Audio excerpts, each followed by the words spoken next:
What is going on, everyone? Welcome back to another episode of Grid Live Wrap-Up. We are counting down to the release of a 2025 Grid Ranking and Grid EPI, but in the meantime, we have 4 races to recap this weekend. I'm Ben Schneider from Grid Encore and LastCar.info in for Joe Samaniego tonight. And with me is Kobe Lambeth from Grid Tonight, Tanner Smith from Pitbox Press, and Emily Sharp is joining us as well. As always, I want to give a shout-out to our Patreon supporters, Colin Deschelle, Mark, Robin, David, and Matthew. Thank you so much for your continued support of what we do here at the Grid Network. And if you like what you see tonight and want to consider joining them, you can find a link to our Patreon in the video description box below. We also appreciate tips through Buy Me a Coffee and YouTube Super Chat. So if you're watching us on YouTube, you can take advantage of those features as well if you'd rather make a one-time contribution instead. Now, we had a 1-2 for McLaren in Shanghai. Both Ferrari drivers were disqualified, while Elfyn Evans conquered the Safari Rally Kenya. Alex Palou did Alex Palou things once again at the Thermal Club, leaving Pato O'Ward wondering where it all went wrong. But we begin tonight's show with NASCAR, and I believe we have just received confirmation Kyle Larson is officially the winner, inspection complete without issue. So that win is official. But let's start, Emily, by talking about a driver who was trying to become the second in NASCAR history to pull off the triple header weekend sweep this weekend in South Beach. We'll, of course, have more on Xfinity and Trucks on the Encore show tomorrow. Yeah, thank you so much, Ben. And speaking of triple headers, congratulations to making it to Sunday for your triple header of work this weekend on Grid Network. I got a quadruple header because I got tomorrow too. Oh, yes. So these drivers have nothing on you. So, yes, a great weekend of racing. Let's dive right in with NASCAR. So starting off, it was a relatively clean race at Homestead-Miami Speedway earlier today with only 2 natural cautions for Christopher Bell, which he spun out on, and Ryan Blaney's engine failure. We're going to talk about Blaney a little bit later on in our program, but first, let's go ahead and discuss the winner. Kyle Larson, as you mentioned, Ben, he just was confirmed as our winner, and he took home the checkered flag after both chasing down and then holding off his teammate Alex Bowman. Of course, Toyota drivers Bubba Wallace, Chase Briscoe, and Denny as well finished third throughout the entire race from 3rd to 5th. Larson just missed out on a big weekend sweep. He won the Truck Series race Friday night and was in position to take the Xfinity race yesterday before fading to 4th on an overtime restart. So let's start with Kyle Larson. Ben, I'm going to start with you. He's had the 3rd most wins for Hendrick Motorsports history, behind, of course, NASCAR Hall of Famer Jeff Gordon and Jimmy Johnson. What's made Larson so successful since he joined Hendricks back in 2021? And are we seeing the beginning of another potential championship season for him? Yeah, well, I think as long as Larson is at Hendrick, you have to consider him a possibility to win the championship, especially in this day and age, in this format that we have here.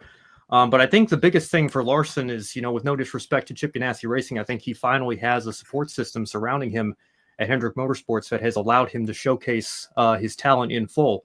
Ganassi obviously has very storied history in IndyCar racing. They're perennial championship contenders over there. I mean, we'll talk about Alex Palou here a little bit later on in the show, and what they're doing right now, simply sensational. And you think of all their titles with Scott Dixon in the past, Dario Franchitti coming over there. They are a top elite team over there. In NASCAR, they, on their best day, could compete for race wins, and maybe if everything went right for them in the season, you could have considered them championship contenders a couple of times throughout their history, but they were never among the Hendricks and Penske's and Joe Gibbs Racings of the world in terms of perennial contenders that you expect to be running in the top 5 every single week. And while Larson did have some success there, won a handful of races, I think once he got over to Hendrick, it really allowed him to be able to take full advantage of the talent that he has. And if we just consider an alternate timeline where the events of 2020 don't happen, I don't know that he would have as many wins as he has right now. He maybe would have stayed for Ganassi for a little bit longer, could still perhaps be with them or with Trackhouse. Who knows what would have happened in that alternate timeline if he would have stayed with them or gone to another team other than Hendrick. I know Tony Stewart was certainly courting him with Ford and everything. But to be at that team and the talent that he has, I mean, some people put him on the level of like an AJ Foyt or Mario Andretti, not just one of the best NASCAR drivers, certainly in our lifetimes here, but in all of history, one of the best drivers in all of history. Kyle Larson certainly has, I think, a claim to that. And, you see him continuing to try to branch out, and he's going to try to do the double again this year at the Indianapolis 500. I think his talent is something that we should appreciate while he's still competing and racing here. And you saw it once again on full display here today. Yeah, I think that as far as Larson being a championship contender, I firmly stated coming into the season that I think that Larson, Blaney, and Christopher Bell will be a part of a greater Big Three narrative that'll kind of bloom throughout the season. And outside of Bell, obviously, he did not have a great day, but Blaney and Larson were very clearly in the mix this afternoon, and unfortunately Blaney's engine let go and let Larson basically have his way with the rest of the field after that. And, you've obviously got to have them in contention anytime that Cliff Daniels and Kyle Larson enter a race together. I think that they are just so far ahead of the rest of the competition in terms of how they prepare for this racetrack. And it's really just hard to explain because there's really no logical reason to explain it, which is unfortunate. But at the end of the day, the guy just has a mental edge over his competition at this track outside of Tyler Reddick, and Reddick just didn't have the car to really contend today to keep up. But as far as what's made Larson so successful at Hendrick, I kind of touched on it. It's that relationship with Cliff Daniels. And part of me wonders what would have come of Jimmy Johnson's final 2 seasons had he had Cliff Daniels the whole time instead of that Jeff meandering side quest that he went on. And I just think that given Daniels just complete control over every piece of the car that he's able to construct for Kyle every week and just put all the pieces together to give him the fastest car possible, they just become an absolutely dynamic duo that frankly is unparalleled in the Cup Series now that Chris Gabehart is no longer on top of the 11's pit box. So yeah, Larson and Cliff Daniels are the key to success for Hendrick Motorsports, and it would be silly to not call them a championship contender at this point. I want to take a deeper dive into the Ryan Blaney of it all. And really a surprising weekend, I think we can all agree, for Team Penske across the board. Of course, it was a promising start of the day for Ryan Blaney. He was the stage 1 winner, but then he turned into an engine failure for the Team Penske driver, and he suffered his second engine failure in just 3 weeks. Blaney was running in the top 3, chasing down Bubba Wallace and Kyle Larson when his engine just completely let go and bottomed out. As we can all agree, it's certainly a disappointing result for that driver who led 124 laps and now has nothing to show for it. Blaney ended up in scoring 36 overall, ahead of only Carson Hocevar, who fell out with another electrical issue. So, Tanner, I want to go back to you. In this era where reliability is stronger than ever, what is this implication and what does it say about Team Penske having 2 engines fail on the number 12 in the last 3 races? I don't know exactly what it says, but they definitely need to get their engine tuners on the phone and get them in line, because this can't continue. 15 days and you have 2 engines expire, not only among the same team, the same manufacturer, the same car. So it's clearly something being done, I would imagine, in setup that's making the engine a little bit more vulnerable than you normally would like to see.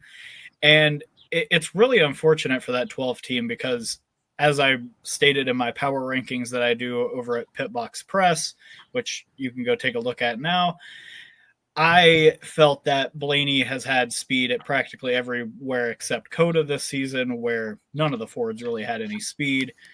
And he's just been, for one reason or another, just having awful luck. I know that for the Blaney fan base that has become a bit of a tired term about having bad luck with the 12 team, but it's just true. Blowing an engine is purely bad luck. You could have an engine that runs perfectly sound for 499 miles and then on the 500th just completely give out. And it's just really unfortunate. And for someone like Blaney, who has had so much it's hard to say success without having won at the track, but for someone who's had so many strong performances at Homestead-Miami Speedway, it's really, really unfortunate that we didn't get to see what I felt was the best car all day get to contend for the win. And I think the race for the finish would have been perhaps different if Blaney had been in the mix, but then again, his pit crew didn't exactly help him on that previous pit stop before his engine expired, and he had to fight his way back up from 12th to 3rd.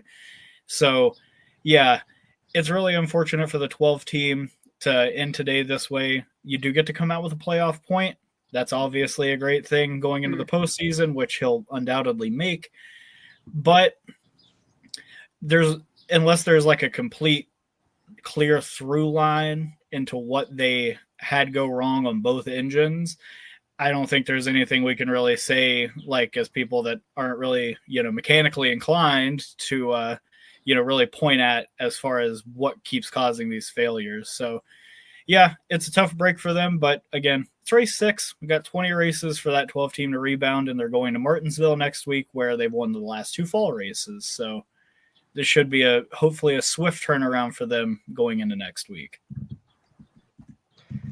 Yeah, I don't have too much to add. Obviously, Tanner, I'm not an engineer or scientist either. I don't know what all the ins and outs are of putting these Cup Series engines together over Ford Performance for Ryan Blaney look like, but clearly something's gone amiss, because this is the second time now in 3 races where he's had a strong car and his engine has let him down, and it's very unfortunate. And I mentioned in our chat, I can't remember the last time we saw an engine failure that spectacular. The one that came into my mind was I think Trevor Bayne had it at like Texas or something in 2018. I think that was a race where Bubba Wallace ran into the back of somebody else because there was just so much smoke you couldn't see anything. I mean, we hardly ever see engine failures these days, regardless, just because of how strong reliability's gotten in all of motorsports. But an engine failure like that was absolutely spectacular, and not in a good way, obviously, from a number 12 team. So they're going to have to go back to the drawing board. They have a lot of speed. Obviously, Blaney's been competitive, but if this can't happen. When it comes time for the postseason, when of course we all assume Blaney's going to run well enough to get a win and find his way into the playoffs and be a championship contender like he's been the last couple of years, and even winning a championship in 2023. Like I said, something is clearly not right over at that program right now, and they need to work on fixing it sooner rather than later. Let's keep talking about Penske, and spoiler alert, we might continue to be talking about Team Penske later on in our program as well. Joey Logano, of course, teammate, another Penske driver. He finished 14th. He's continuing a troubling trend for defending the defending Cup Series champion. 6 races into the year, he's still looking for that first top 10 finish. This is the first time he drove for Joe Gibbs that he's started the season off this poorly, and it took him until race 8 at Talladega in 2011 before his first top 10 of that season. So Ben, I'm going to go back to you. Should Joey Logano be worried about his lackluster start to the year this year?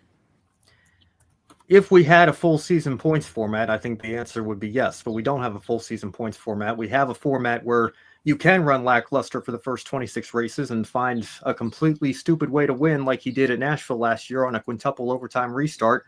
That gets you into the playoffs, and then you just have to get hot at the right time, and you can be the champion. Sounds a lot like what Joey Logano did just last year. So it's not an even year. Maybe that's going to work against him, because he only seems to be able to do that in even years, getting to the championship 4 and not getting to the championship 4 in odd numbered years, and sometimes missing the playoffs entirely, like he did in 2017 after he had that encumbered victory and then just kind of fell apart after that. But we still have 20 races for him to find a way to win, whether that's on a super speedway or through another fuel mileage overtime situation, or if he can find the raw pace. Obviously his teammates got a lot of raw pace in Ryan Blaney, and we've seen that multiple times this year. I wouldn't be too worried if I were a Logano fan just yet about your driver making it into the postseason. Like I said, it's not an even year, so I don't know if it's going to be a championship year for him. And I know the lackluster start to the year has to be frustrating for a defending champion, but it is a little bit amusing, I got to say, as somebody who heard those quotes about how this is an incredible system that rewards the best drivers in the sport. And the champion from last year is off to a start like this. He can't even get a top 10. I don't know. Maybe there's something to be said for this system that we have here. But I'll get off my soapbox for the playoffs for now. I'll let Tanner have a word here. Then you're looking at it all wrong. It's the most efficient championship to ever be won last year. Oh, silly me. The analytics. He managed to bypass Jimmy Johnson's most efficient championship run in 2016, where what did he end up with? Like 11, 14 top 10s? Something like that. Regardless. Logano is 11th in points, and I think that's being kind of, raked over here in terms of, we're talking about his finishes, which obviously aren't that great, which is unfortunate for that team. They have had a lot of speed at a variety of facilities. You obviously look at Daytona, where unfortunately Ricky Stenhouse decided to try to block him into the wall and then blocked him into traffic and, ended his day in the Joseph Newgarden inspired Shell Pennzoil scheme. You obviously had Atlanta, which did not go his way once he got mired back in the pack. And you had Vegas last week, where I think they had some sort of pit issue on their final stop. I think he got spun out of COTA.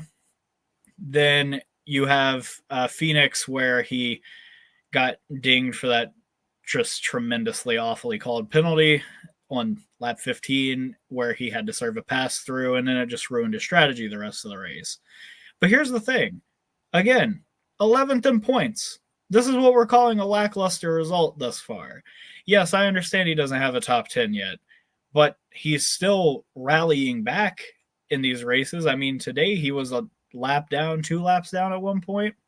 He wasn't, exactly formidable at any point, but he also got into 2 different pit lane skirmishes with Austin Cindric first, then Kyle Larson and Josh Berry in one of the weirdest pit incidents I've ever seen. So, yeah, me personally, I wouldn't be concerned if I was the 22 team, especially with how last year went. And I think that last year they had an even worse start to the season, even if the statistics don't exactly back that up.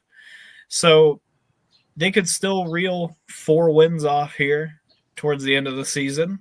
They showed they did it last year with an even worse start where they piled up DNFs. So personally, if I was Paul Wolfe and the 22 team, I would not be concerned at this point.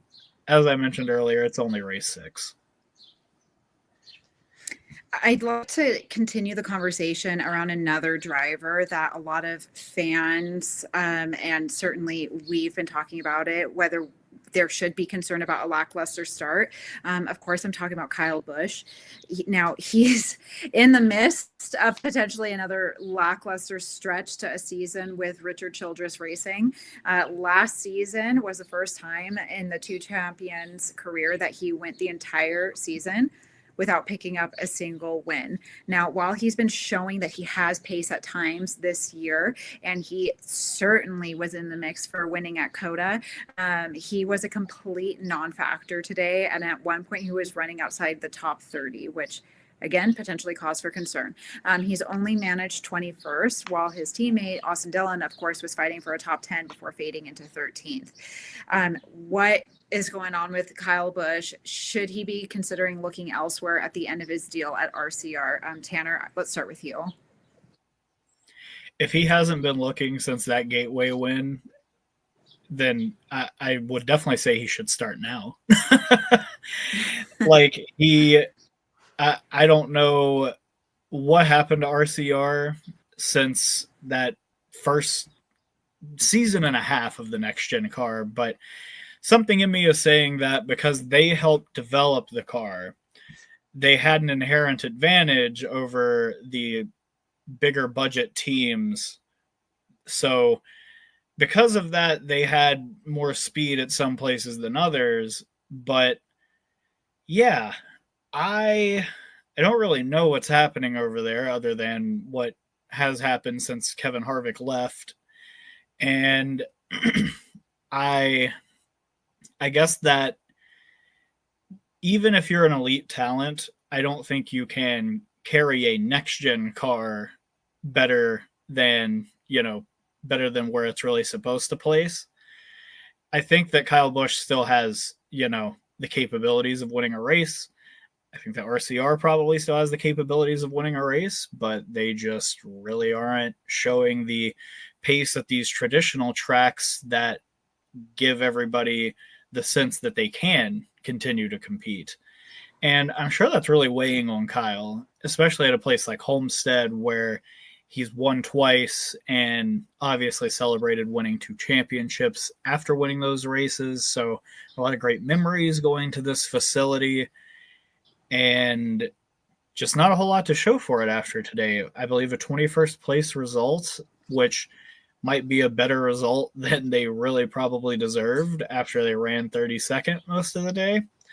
And yeah, it's not a good look when your driver that is a 2-time champion, currently the most winningest driver actively in the sport, racing full-time, is playing bumper tag with SVG for 32nd, a guy that hasn't really had a whole lot of experience on ovals, so he's still kind of getting his sea legs underneath him, so to speak. So yeah, if I were Kyle Busch, I would be looking at that 35 car that Riley Herbst bought a charter for and be banging on Michael Jordan's doorstep, begging to be let in, because this is just, it's really disappointing as somebody that, has grown up and watched Kyle Busch's entire career and see how, virtuosic he has been at the Cup Series level, and just not having the results meet up with the talent that he obviously has. It's really, really disappointing, and I would like to see that team turn it around. But yeah, if they can't get it together after this, then he really should seek out something else, whether it be dropping down to trucks, moving to another Cup team, maybe taking a year off to kind of travel to other racing series and really show that he still has it. But yeah, I'm not feeling very confident in RCR today, and it's really disappointing when they give Austin Dillon the better car than they do the guy that probably brings the actual sponsorships to the team. Yeah, RCR is a mess. I mean, there's really no way around it. I think Austin Dillon's been running pretty lackluster himself. Finishes in the low 20s, high 30s in points the last couple of years.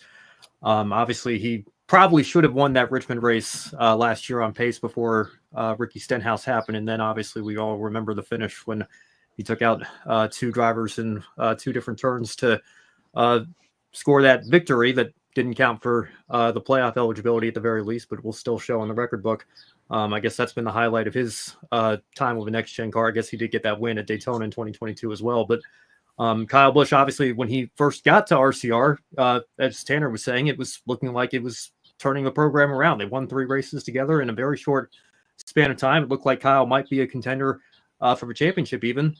And then when they got to the playoffs, he kind of fell back a little bit. And then obviously last year, by Kyle's standards, was a terrible season. He was in the mix to win a couple of races. Everybody remembers the Daytona finish with Harrison Burton. Kyle was right there in the mix then, and then had speed in a couple of playoff races, but couldn't quite get that win to extend what would have been a remarkable stretch from his rookie year in 2005 all the way through the 2023 season. So, yeah, I don't know. I look around the Cup Series and I say, we've heard these rumors that he wouldn't necessarily turn down a reunion with Hendrick Motorsports, but I don't really see any room over at that team right now. I think all of their drivers are pretty secure and locked in for the foreseeable future.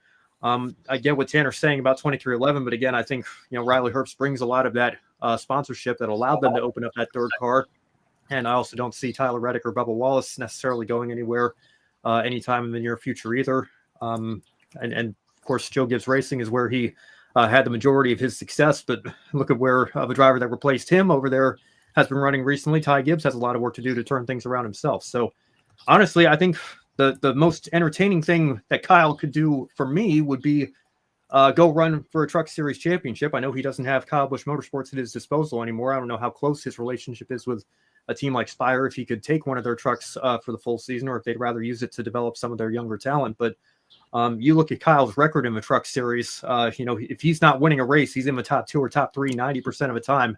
It would be interesting to see if he could hold that record over the course of a full season and become the first driver to win championships in all 3 of NASCAR's National Touring Series. Of course, he has that Xfinity Championship as well from 2009. So that would certainly be entertaining for me to watch, but I don't know that he's necessarily at that point in his career where he wants to do that. I think he still has a few more years at the very least that he could give to the Cup Series, but it would be a shame if we see him kind of wasting it away in a situation like this where he's not really competitive, or his car isn't competitive enough to give him the opportunity to win these races and continue to extend his wins record over in Cup and maybe even compete for a 3rd title. Yeah, certainly. Finishing 21st is not what Kyle Busch is doing, is not working towards being in the Cup Series. So thank you both for recapping a great weekend for Kyle Larson, certainly for NASCAR. I'd like to keep things moving along. We have a lot of racing to talk about. So I'd like to welcome back Kobe so we can kick off our F1 recap. Thank you, Emily. Yeah, time for Formula One, which was on very, very late for us here on the East Coast. I stayed up till like 5 a.m., watching this thing and slept in until almost noon Eastern. So, but yeah, let's get into it. In the Chinese Grand Prix, McLaren earned a 1-2 finish on a day when they looked unbeatable. Oscar Piastri won from pole as Lando Norris came out second, despite brake issues in the closing laps and held off a hard charging George Russell. Tanner Piastri was over 9 seconds ahead of Norris at the time of the finish, so it was a dominant performance. Is he the biggest threat to Lando Norris's championship hopes? I think it's important to remember, though, that towards the end of the race, Lando Norris started to have a bit of a long brake pedal and wasn't really able to push as hard as he wanted to towards the end of the event. So that 9-second gap was actually closer to 3 seconds before all of the mechanical snafus started to appear. But I definitely lean towards Piastri being Lando's biggest threat to the title because, and this might be a hot take, but I think Piastri is a better driver than Lando Norris.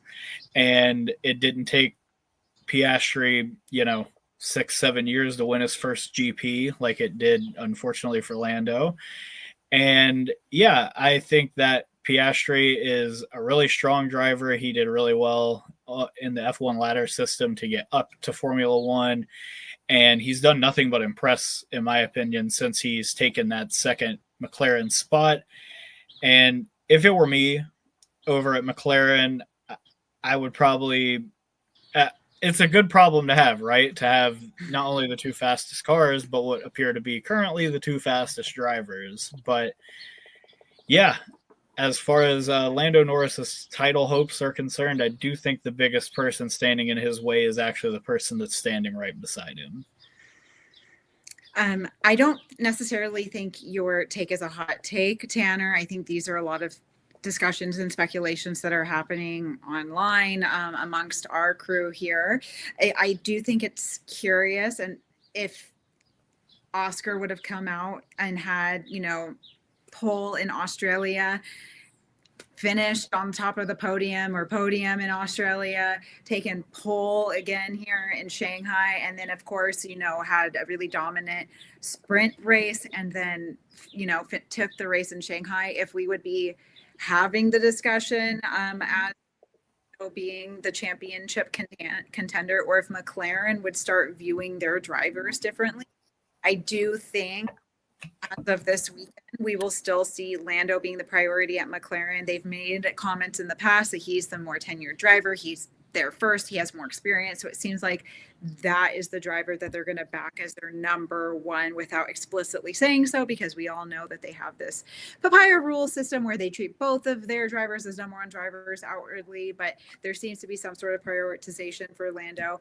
I am curious, and we talked about it yesterday in the pre-race, if Lando starts to have some mental challenges and he does start to falter, if that changes and Oscar becomes a bigger priority. So certainly something to watch. I will say, going into the season, I thought that Ferrari was going to be a more of a contender, and that this discussion that we're having about Lando and Oscar, we were going to be happening around Hamilton and Leclerc and seeing, Ferrari going to prioritize to have this championship contention push, but we'll get into it. But what a disaster from Ferrari. So they're not in the conversation right now being a driver champion. But I think right now I agree with you. The guy looking right next to Lando is the biggest championship contender, because who knows what's going to happen with Verstappen. And again, talked about it yesterday on the show, so go back and watch if you haven't seen it. But that Red Bull is not the best car on the grid, and Max is an excellent driver. So let's see what he's able to produce to see if he is able to have a fight to maintain his championship. Yes, for the first time in a long time, Red Bull doesn't have the best car in the grid, and it is going to be interesting to watch this championship battle unfold throughout the full season. But right now, it definitely seems like Oscar Piastri and Lando Norris are in the best position to succeed at the moment. And speaking of Ferrari, let's get right into Ferrari and all the issues they had during this race weekend, especially after the race. And we know McLaren picked up some good points in the constructor standings, and so did the two Ferraris, until just wait, we received some breaking news. Post-race, Lewis Hamilton was disqualified after the rear skid block on his Ferrari was found to be under the minimum thickness. Also, his teammate Charles Leclerc and Alpine's Pierre Gasly were disqualified for their cars being underweight. Ferrari is fifth in the constructors, following the penalty behind McLaren, Mercedes, Red Bull, and Williams. So, Ben, starting with you on this one, comment off a not-so-impressive Australian Grand Prix to leave China with no points scored from the Grand Prix. Is this the worst start of a season for Ferrari since 2020?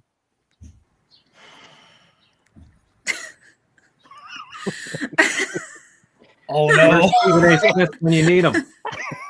Just wait. This is incredible, guys. Every time you think they've hit a new low, somehow, some way, they find a way to invent new ways to lose. It's unbelievable. I mean, you had such a lackluster debut in Australia. Probably should. I mean, I don't know if they could have won the race, but with their strategy, looked like they maybe could have snuck a podium out of it. And then they bounce back. Lewis Hamilton wins the sprint. You think everything's good. And then they don't have the pace when it comes time for the main qualifying. And then the race doesn't go their way either. But then it gets even worse because two cars are disqualified for two different technical issues. It's simply unbelievable, except it's not actually, because it's Ferrari. These are the Dallas Cowboys of Formula One. What can go wrong will go wrong. It's been 17 years that we've been having these conversations. All the talent that they've had, Fernando Alonso, Sebastian Vettel, Charles Leclerc, we think he should have a world championship by now, right? He's a tremendous talent. The all-time greatest driver, most successful driver in Formula One history is coming in to try to rescue the team, and they still cannot get out of their own way. It's absolutely ridiculous. And I don't know what else to say. I have no words at this point. It's just unbelievable watching these guys continue to falter, whether it's strategy, disqualification with the technical side of things, unforced errors. That's what this team does. This is who they are. Kobe, you mentioned where they are in the constructors. You want to know some of these names that are ahead of both Lewis Hamilton and Charles Leclerc in the driver's standings right now? Kimi Antonelli, Lewis's replacement. How about Alex Albon? When was the last time Williams was this relevant? Esteban Ocon in the Haas, he finished fifth after the disqualifications. Lance Stroll is eighth in points right now, ahead of Lewis Hamilton in ninth and Charles Leclerc in 10th. Who would have expected that after the first two races of the year? That's Ferrari in 2025. Emily, was that your dog? Yes, my dog is equally as outraged as Ben, and first of all, can I just apologize? Not the dog. The dog can voice the opinion, but my facial expressions, I cannot. I'm sorry to Lance Stroll, like nothing against you, but that's just a disaster and devastating that two Ferrari drivers are behind Lance Stroll in the Drivers' Championship. I know you said you had no more words, Ben. I don't really have any more to add. I will say I've been part of the Grid Network here for almost a year, and I've kind of secretly, I've not outwardly shared, my fans, what I'm a fan of, just to be completely neutral and equal. But I will say, because I think it's only fair to do so, that I'm a born and raised Ferrari family member. Like my family owned stock when it went public. And so I have to own up to that. This is just completely, I have no words. I think you summed it up better and more eloquently than I can, Ben. I mean, what a disaster. The excitement that we had and the hope, and, you know, Lewis Hamilton in his second race with a brand new team is figuring it out. He's a sprint race winner. Granted, it's not the Grand Prix, but they are putting things together. They're figuring it out. They made incredible progress last year. There was a moment where I and my Ferrari family thought that we were going to get a constructors championship for Ferrari up until the last race in Abu Dhabi. And to go from that to failing two completely different technical like regulations, which almost is worse if they were both out for the same reason, that I could have swallowed that a little bit better, but for two completely different reasons. I saw someone on Twitter or X or whatever we're calling it say that Charles, if he just would have had that water he was trying to warn his race engineer about in Australia in his car, then maybe he would have had the weight regulation. Oh, and man. That's just kind of what we're at. Like, I'm so sorry. I'm not a race engineer. I'm honest, but wow, just a total clown show. And it's not like these were anything that gave them a massive advantage that they finished 1-2 with, and then they have the disqualifications. This, like, pull your ID card out of your wallet. That's the thickness we're talking about. Think of what is it, 1 or 2 kilograms? That's the amount of weight that we're talking about. These are such minor infractions that had probably no bearing on where the cars actually finished on the road. And they still are out of line because you have to draw the line somewhere, and they come away with 0 points to show for it. Unbelievable. And I'm sorry to cut you off. I was going to come on here and talk about, like, wow, how impressive of a drive. I mean, granted, not impressive compared to Piastri, but how impressive of a drive for Charles to maintain pace throughout the race after losing his front wing in the very first turn of the race. And I was prepared to come in and be like, hey, like, pretty good day. You know, finished 5th overall with a damaged race car who's not set up to be doing what it needs to be doing.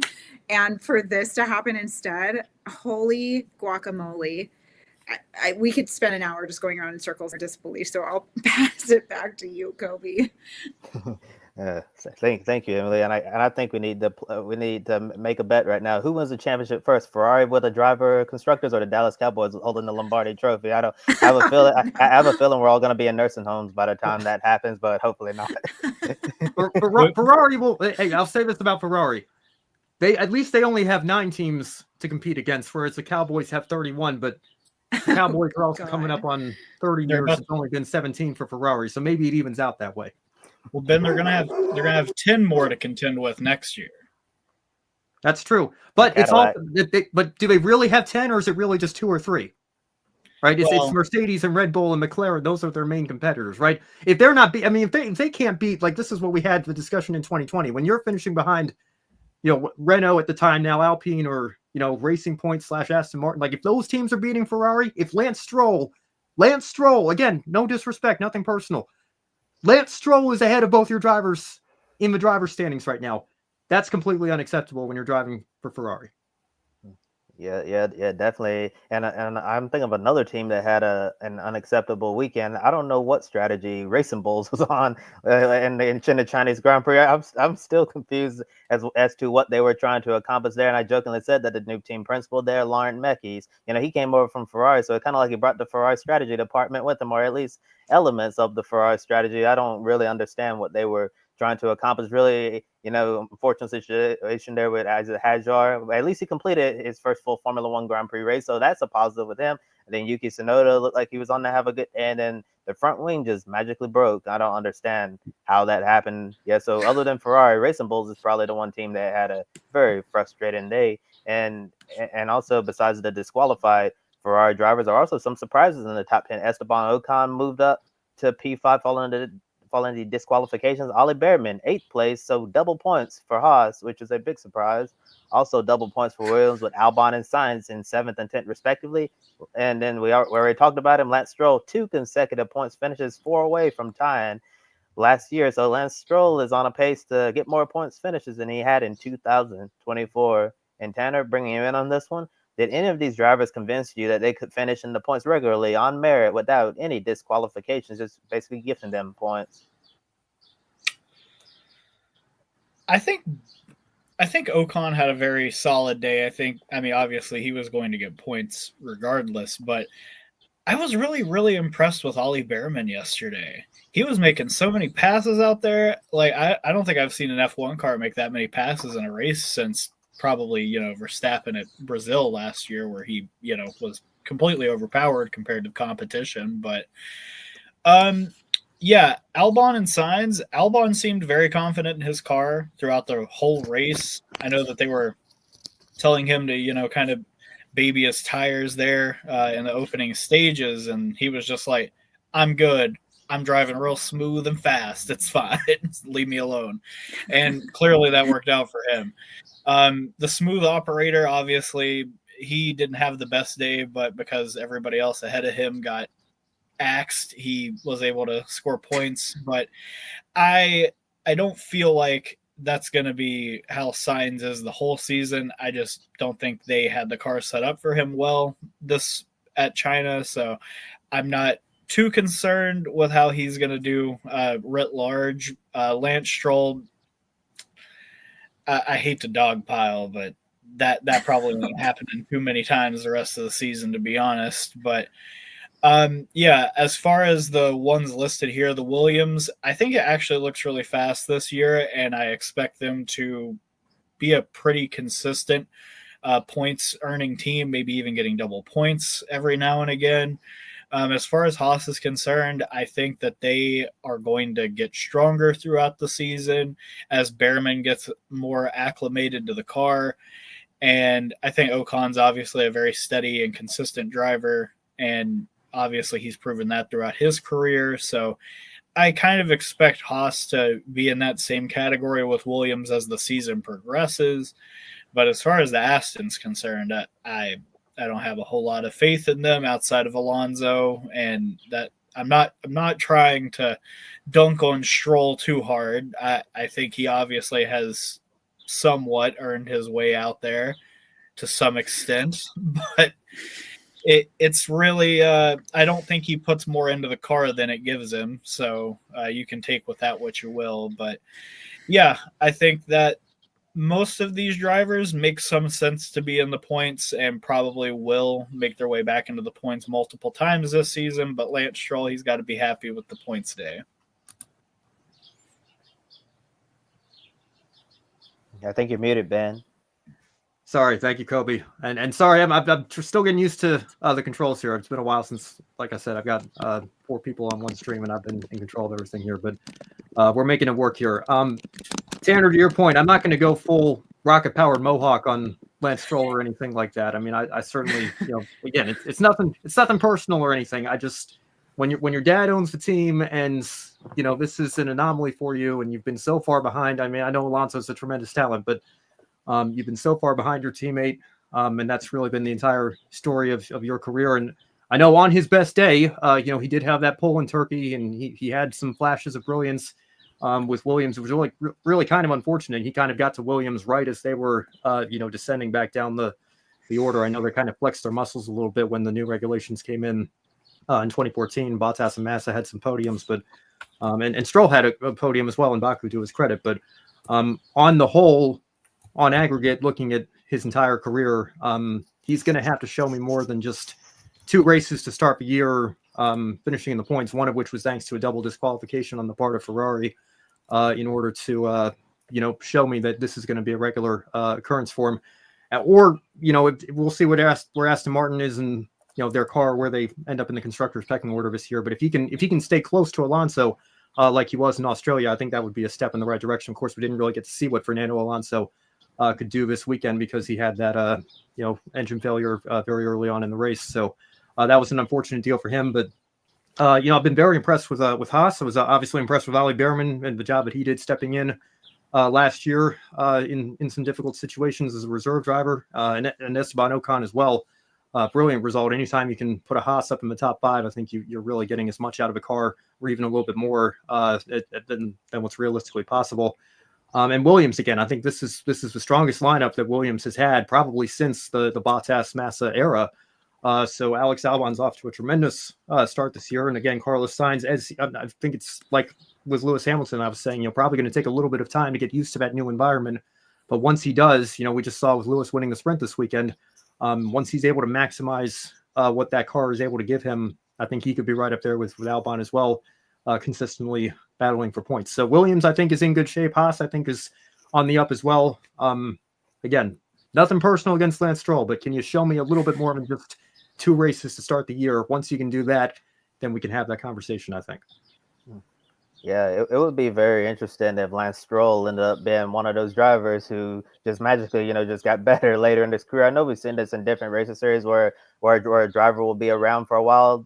They may not be necessarily, like terrible or anything like that, but, like maybe average or just slightly below average. Then all of a sudden they take a massive spike in performance, and all of a sudden they're competitive. Like you were saying, Ben, we need to see a lot more from Lance Stroll before we say that this guy is going to consistently finish in the points. And I just wanted to highlight Ollie Behrman finishing 8th. This was a massive weekend of redemption for him. And I believe I said last week that no one wanted to leave Melbourne more than Ollie Behrman.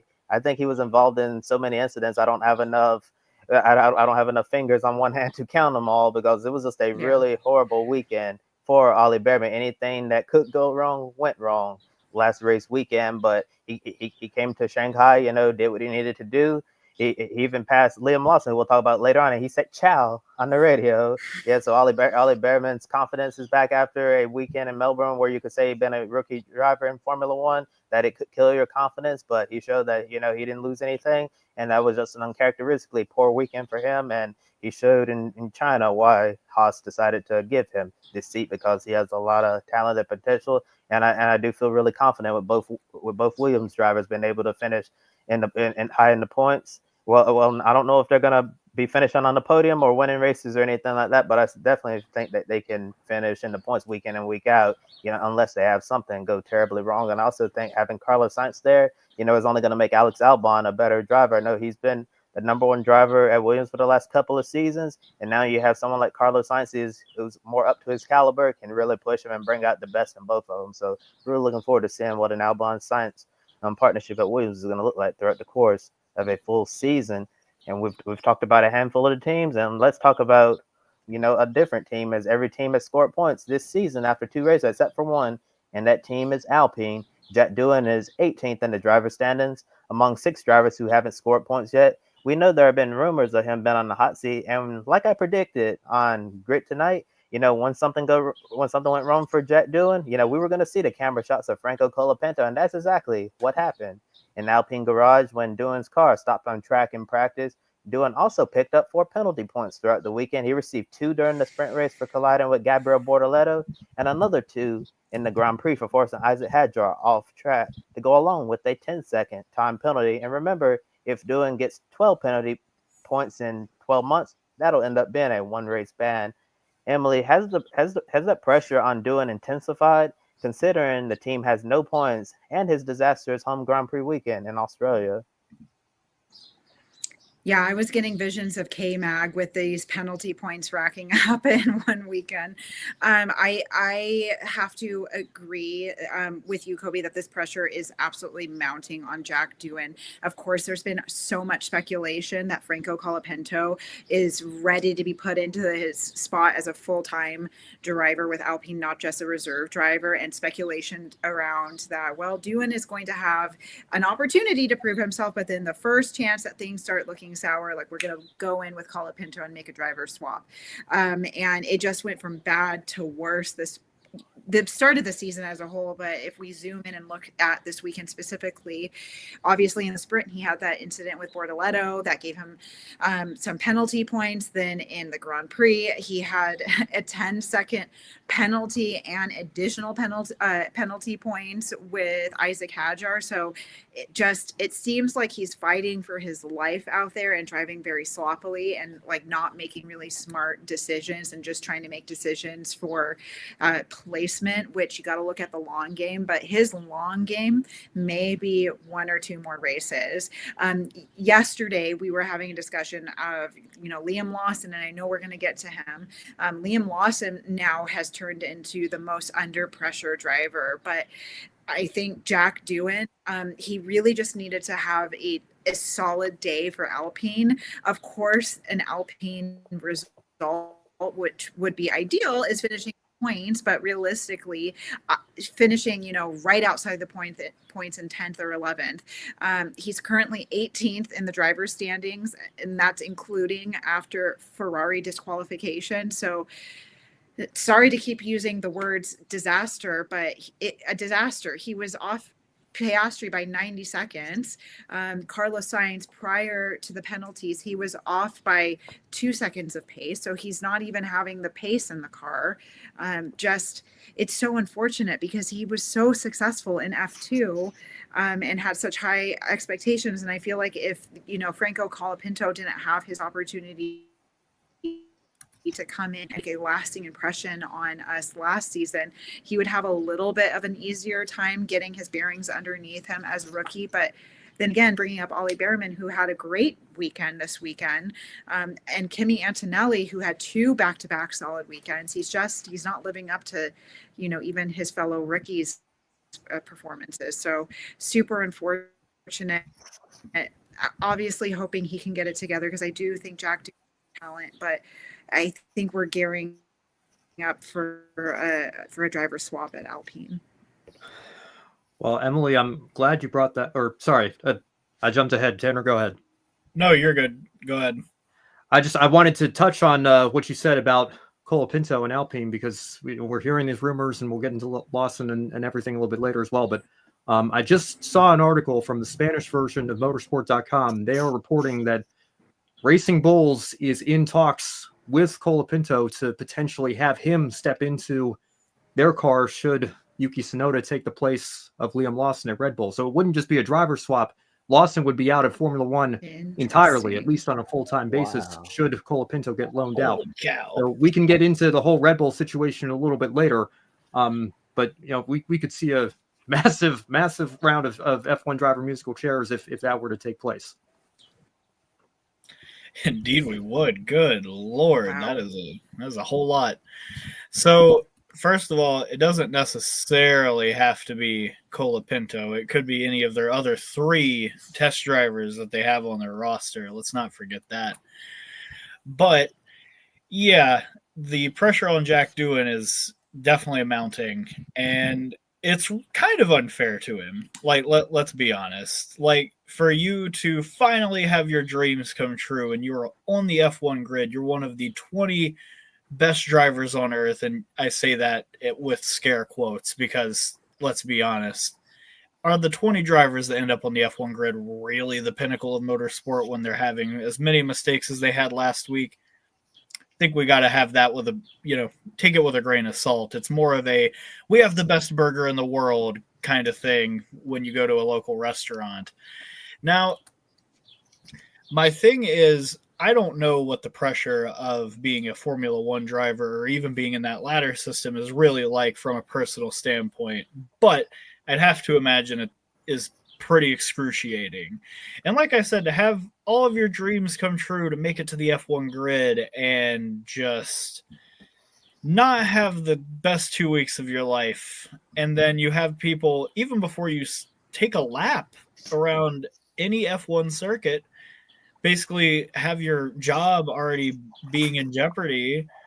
Like, it's just not fair. Like, me personally, I feel like you sign a contract and you should run it through to the end of the year, if at all possible. And I just do not think Doohan's really getting a fair shake here. And I hate it. I hate that this is a discussion that we're having in the middle of a season. Like, it's different when it's like, say, the NFL, where if your team needs a wide receiver, you just go out and trade for them, or you sign one off somebody's practice squad.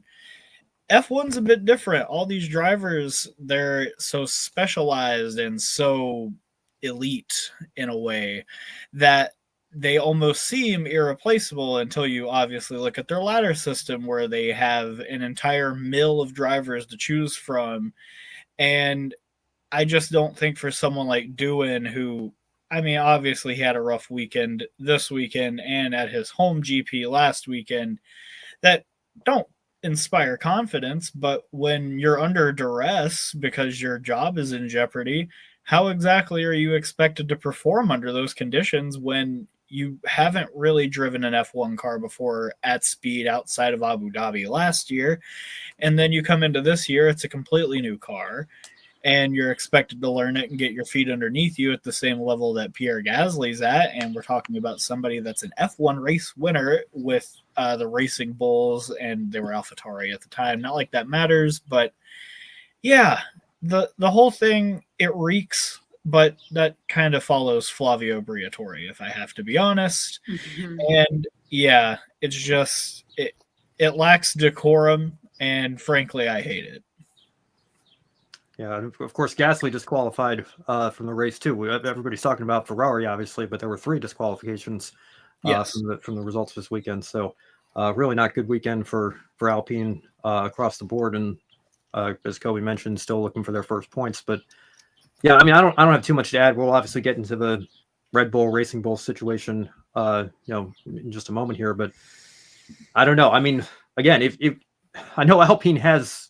I saw the reserve drivers making that joke that they have like 17 reserve drivers on their roster this year with everybody that they've signed over at Alpine. So who knows what's going to happen? I think the future is very much up in the air. The grid could look different as early as race 3 here when it comes time for Japan. But it really is. My heart goes out to Jack Doohan because I think, as much as we're talking about Liam Lawson, I think being in a Red Bull is a little bit of a different situation. There are different levels of expectations that come with that, as opposed to taking a seat like Alpine and to only get, I mean, I guess he did the finale last year, but 2 or 3 races to really show what he could do.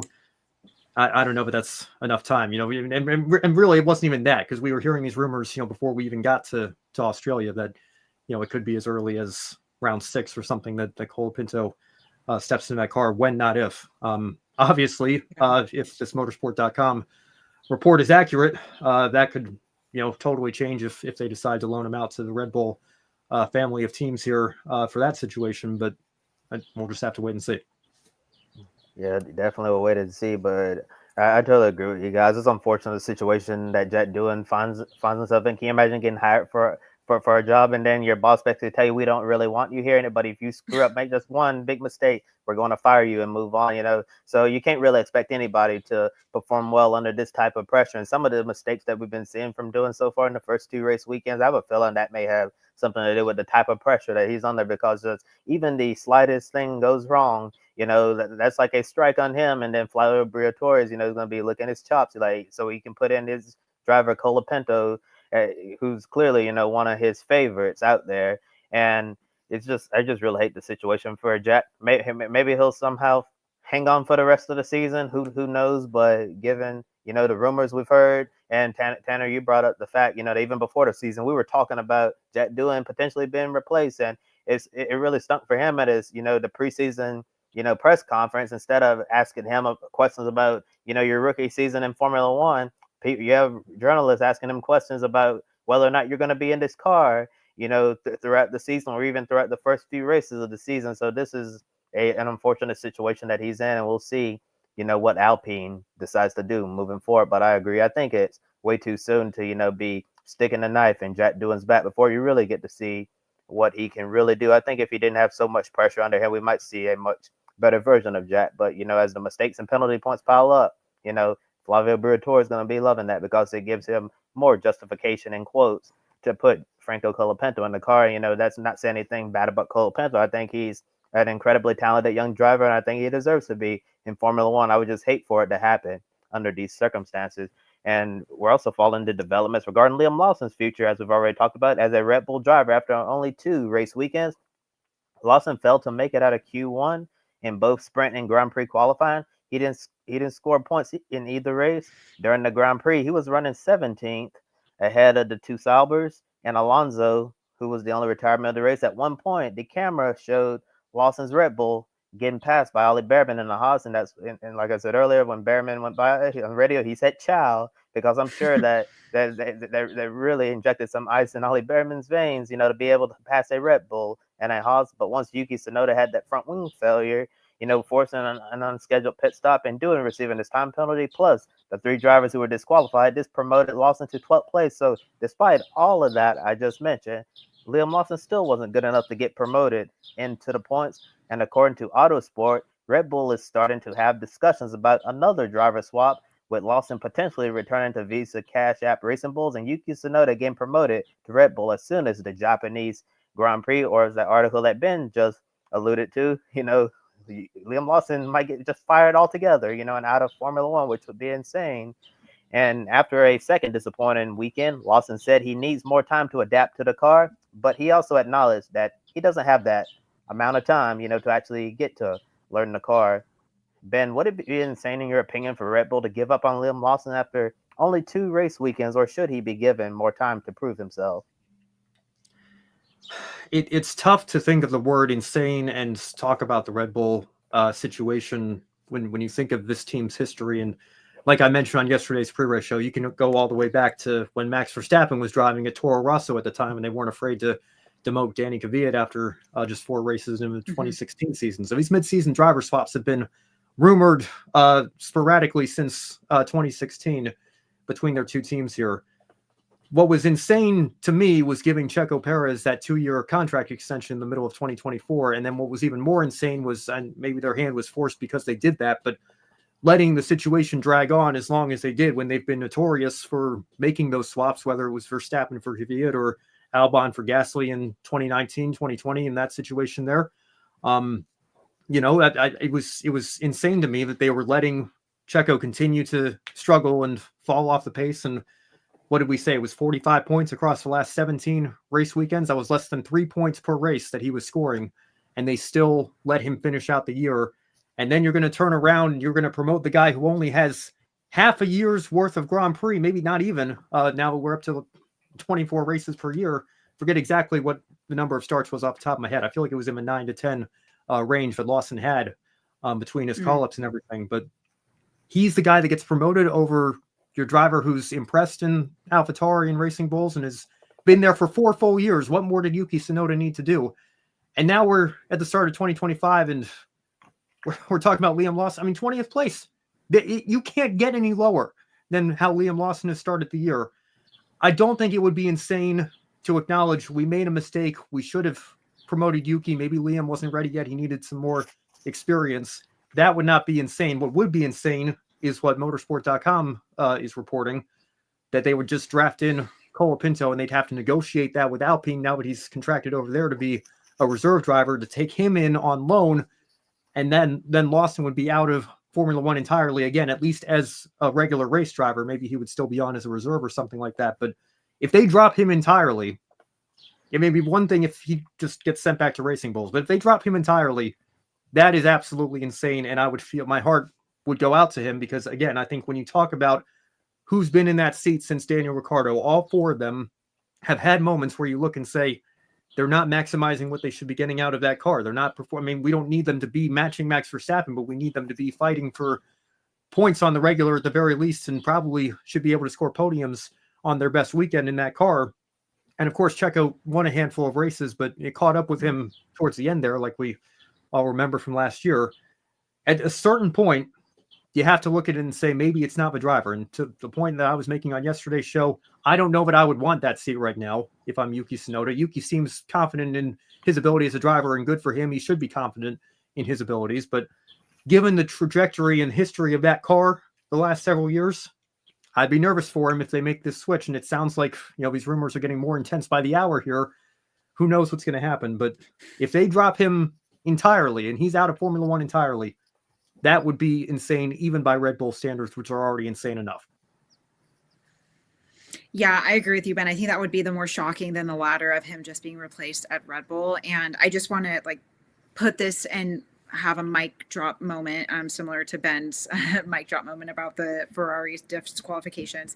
The only cars that Liam Lawson passed on this race weekend for the Grand Prix were two Saubers. Yuki Tsunoda had his front wing just fall off, still unknown how that managed to happen. And then Alonso's brakes caught on fire. So those were technical issues with the cars. So for a Red Bull to only get two cars passed on his own doing with that entire field, with Alpine in front of him, with Ollie Behrman overtaking him with that very iconic chow, as Kobe mentioned.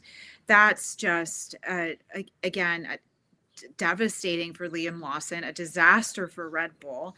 Again, we had the discussion, like, does Yuki even want to go in that car? They were talking about it on the pre-race earlier.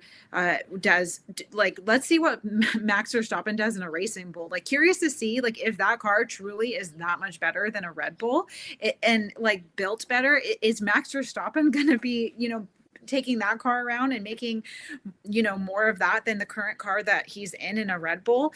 These are all ifs. I will say, just to kind of add on to that, if I was thinking to myself, I remember the speculation about like who is going to go into that Red Bull seat. And I know when the discussion was happening about, with Lawson joining Racing Bulls, it was a lot of speculation around it was due to his contract and he had to have a certain amount of races under his belt before he would become a free agent well and be available to be talking to other teams.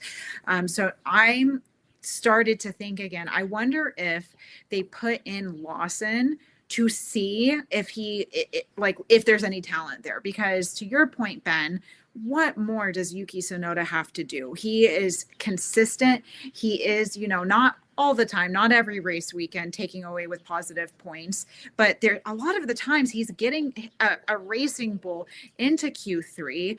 He's taking out of the Grand Prix weekend. Last year, I would say 80% of the points, without pulling it up in front of me, of the overall constructors' points for Racing Bulls were because of Yuki Tsunoda and not because of Lawson and Daniel Ricciardo. So are they putting in Lawson from the get-go, going like, let's just see what he's going to do. We can pull him if we need to, and then slot in Yuki Tsunoda because we know what he's capable of. He is a consistent performer. He has grown. He has become a team leader, and he is ready to be in that Red Bull seat. And then they can kind of wash their hands and go like, well, we did try with Lawson. We can now put him back in Racing Bulls. Or it sounds like crazy, put in a Franco Colapinto, which – again, that rumor was also swirling before we got a confirmed Isaac Hadjar right ahead of Abu Dhabi. So to answer your original question, Kobe, I don't think it's insane. I think, unfortunately for Liam Lawson, decisions are going to be made this year, unlike last year, because they cannot easily lose constructors again 2 years in a row. Like, that's a team that should be fighting for the constructors championship. And to lose it twice and kind of not do anything about it to change your tactics, that's insane to me. So super unfortunate for Lawson. I do think he's a talent, but Tan, you're curious to hear what you think.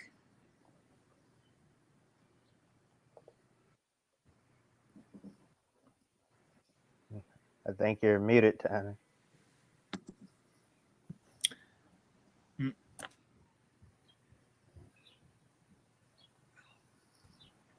Love when my laptop likes to lag. Anyhow, as I touched on in the previous question about Jack Doohan, I don't like this. I think that Lawson kind of started this season on the wrong foot. He was not given a fair shake, I don't think. Obviously we can say what we want about, he had a whole off season to help develop and learn this car and get fast with it. But the honest to God truth is that this is just the Red Bull way at this point, and it's kowtow to every demand that Max Verstappen has at all costs and ditch anybody else that gets in the way. And it's getting exhausting. Like, I hope that if Tsunoda takes the seat, he is the guy that finally breaks this mold. But how many drivers have we seen either get in the second Red Bull or get into one of the Racing Bulls and just get pitched to the sides so casually? It's getting innumerable at this point. And I mean, I think that this article that Ben referenced. Sorry, not Ben necessarily, but Kobe perhaps, about Lawson doing a sim with Ford for a NASCAR at Bristol and Coda. Like, dude, why are you doing that? No offense, like I get you have free time and all that, but maybe get better at the main job before we start looking at other avenues to explore. I just don't feel like he was given a fair shake, and I think that can go for anybody that's been saddled as Max Verstappen's teammate. The guy likes a particular kind of car, and unless you can find a guy that likes an exactly similar kind of car, you're not going to find a suitable teammate for him. And I just feel like if you continue to engineer your car for one person, it's just completely ridiculous to even have a second car out there, to be quite frank. So yeah, I'm getting a little sick of this whole Red Bull nonsense that we keep indulging every single year. It was really nice when Checo was at least somewhat competitive, so that way the talks would just stop. But even then, we were still talking about their ladder system with Ricciardo having to get slammed back into it after he gets dumped by McLaren. And I believe it was Nick DeVries that got pitched for him, and I felt that was pretty unfair, even though he wasn't very good to begin with. It's just ridiculous and exhausting at this point. And I have to feel like the rest of us have got to be feeling that way too, because ever since Vettel left the team, I just feel like this has kind of been the conversation surrounding it, is who is going to be second fiddle to Max Verstappen. And like I said, until we find a driver that fits his exact driving style, we're just going to keep playing musical chairs with that second Red Bull seat. And I hope, like I said, I hope that Tsunoda is the guy that breaks the trend, but at this rate, I just don't know anymore.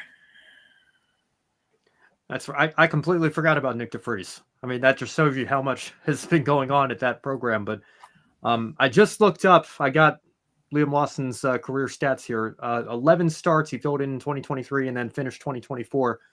3 ninth-place finishes. Those were his best results across the board in those 11 races, which, again, is a little bit under half of a season's worth of experience, if we're going off a 24-race calendar. I don't want to open up the can of worms that is Abu Dhabi 2021 here too much, but lost in all of the championship insanity. You know who finished in 4th place, just 1 step off the podium that day? Yuki Tsunoda.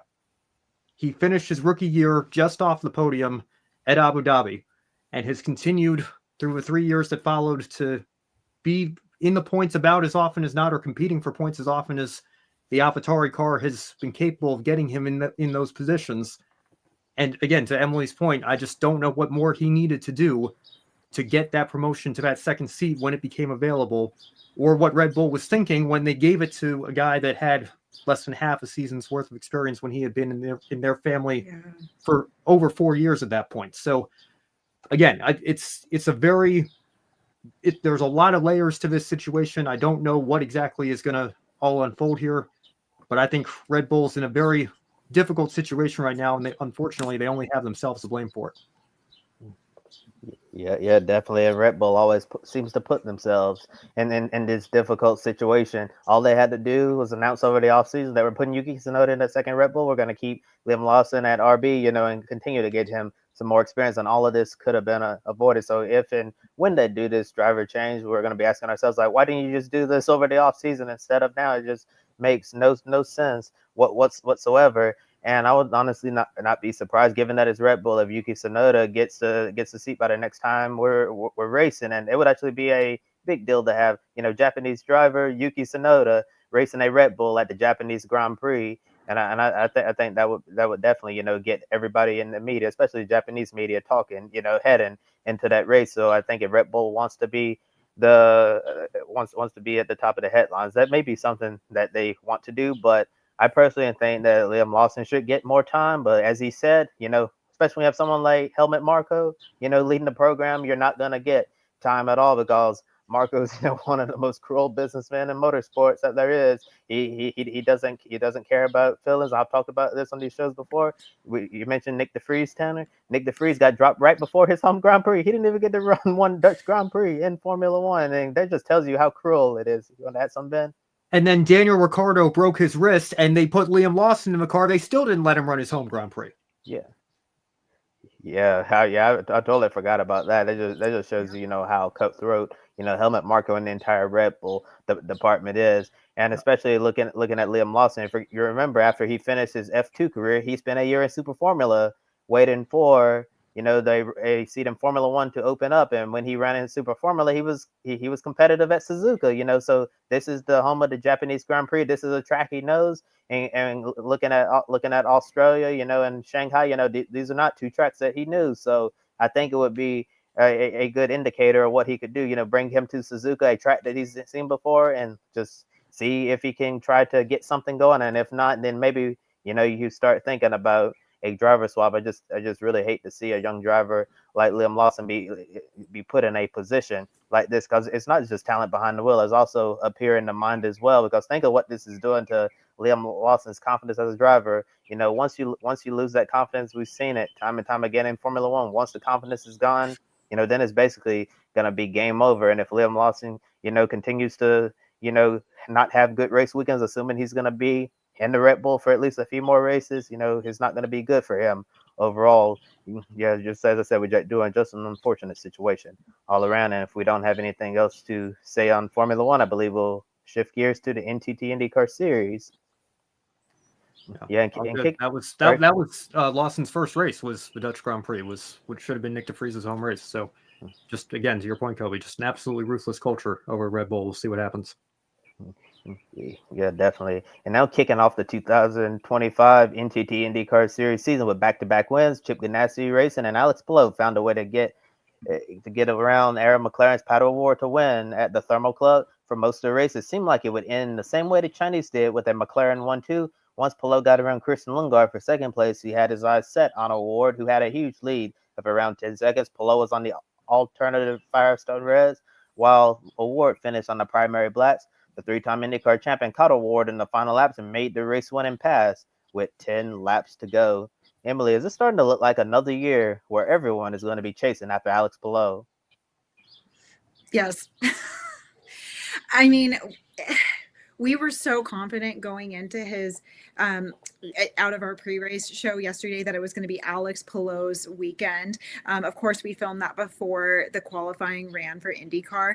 So we were just going off of vibes that he was going to have another great outing at Thermal, and sure enough, he started in third and it was running in that spot, either second or third throughout the entire race. And then as soon as he passed Lundgaard, you could see it was a matter of time before he got Pato. And it felt like watching that scene, and I think even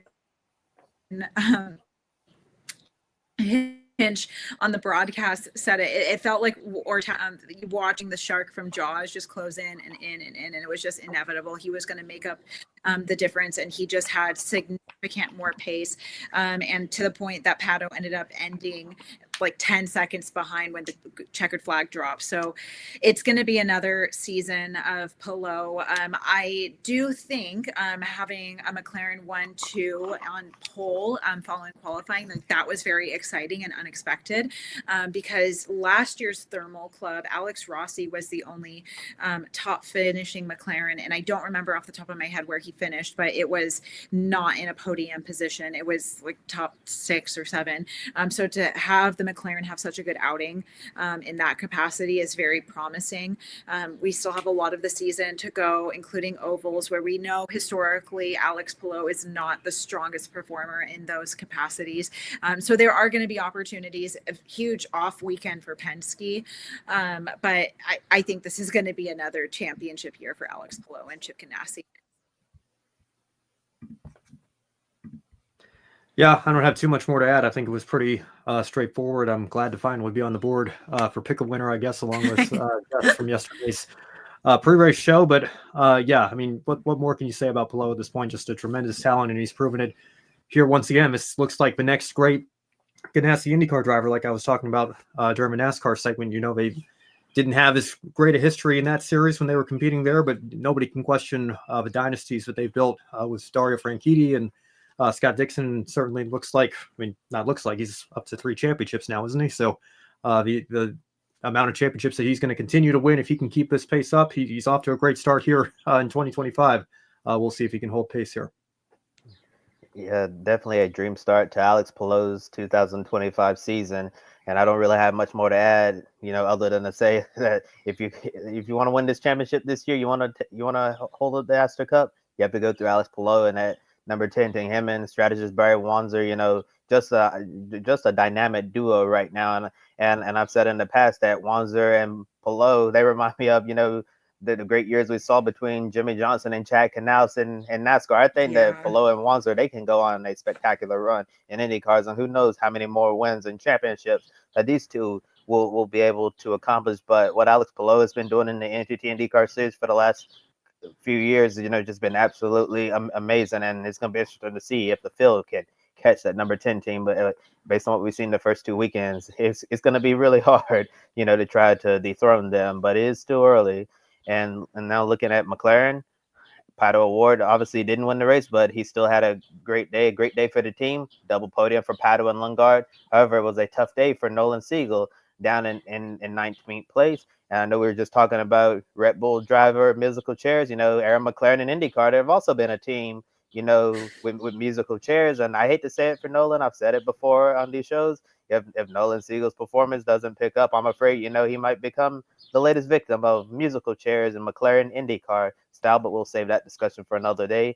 And it was also a quiet afternoon for 4th and 5th place finishers, Colton Herta and Felix Rosenquist, who reportedly rolled his car in an IndyCar test at Barber Motorsports Park. So a great way to redeem himself from that. And Rosenquist's teammate Marcus Armstrong also got a top 10 finish in 7th place. And just a reminder, Rosenquist, Armstrong, Meyer Shank Racing, they have a technical alliance with Chip Ganassi Racing, so that seems to be paying early dividends for them, while Colton Herta's Andretti Global teammate Kyle Kirkwood finished 9th, and it was also a tough day for Marcus Ericsson, who finished 21st. Tanner, which team will be the next to win a race from this group, McLaren, Andretti, or Meyer Shank?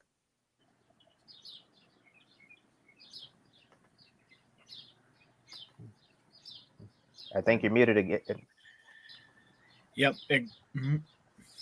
There it goes. Yeah, don't know why that keeps happening. Anyhow, I think if I'm operating under the assumption that this team will win the next race, which is at Long Beach, I think I obviously have to lean closer to Andretti because Colton Herta is an absolute fiend at Long Beach. But if I'm operating under the assumption that this is just whichever team can win next, I would definitely align with McLaren. They have had very strong performances, I would say at least this weekend.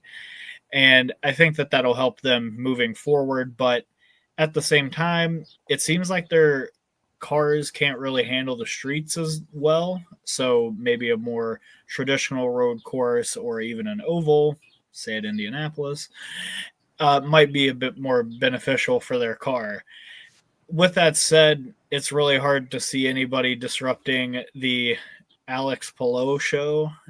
And I would say that anybody that's able to get into their way is probably either lucky or they just straight up out engineered them that weekend.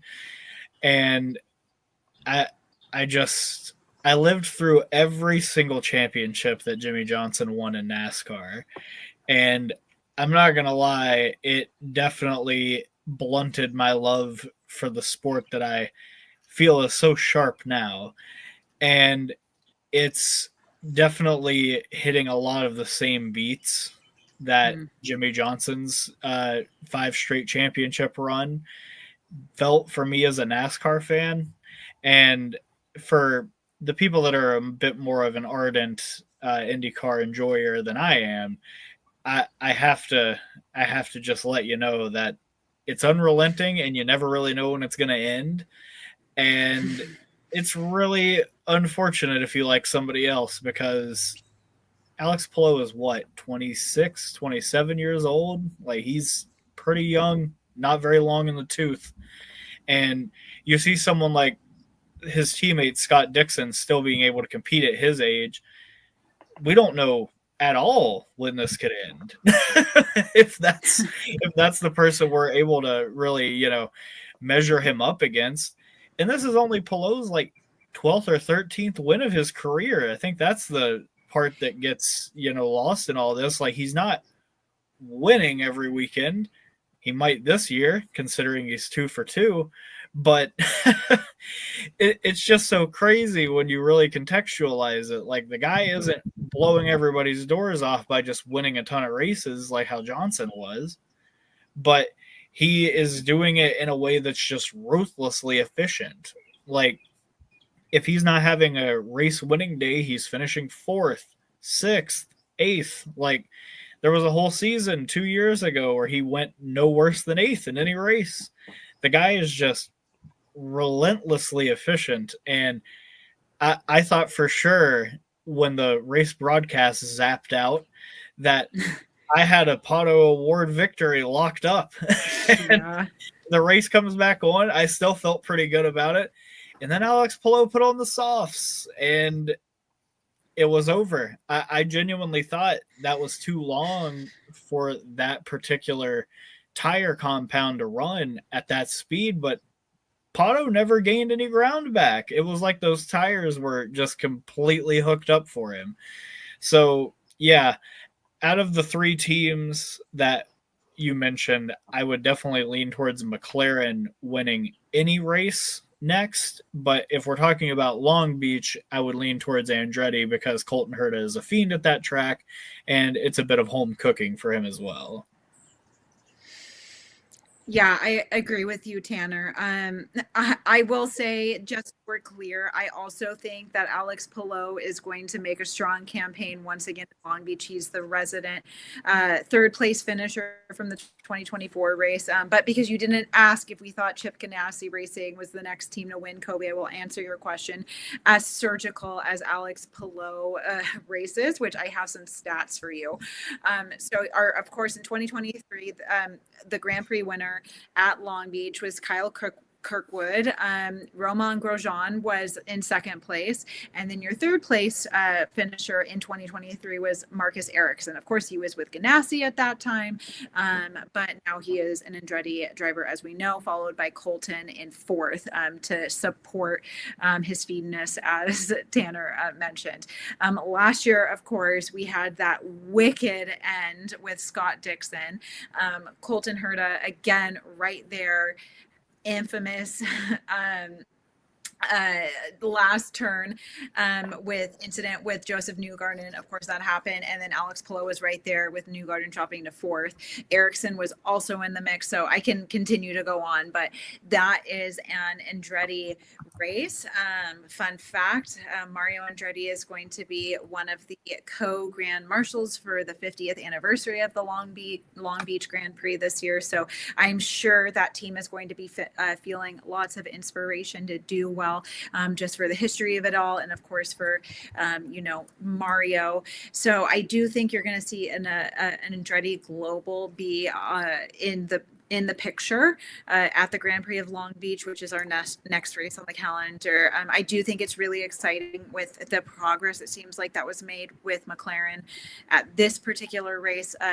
Pato Award last year at Long Beach at one of the top times in one of the early practices. So he could absolutely be in the mix. It just was it was just a total, red flag that he dropped off so much out of Palou's pace at the end of this race. So I do think, answering your question illegally, I do think Alex Palou is again going to be our recommendation for pick a winner here.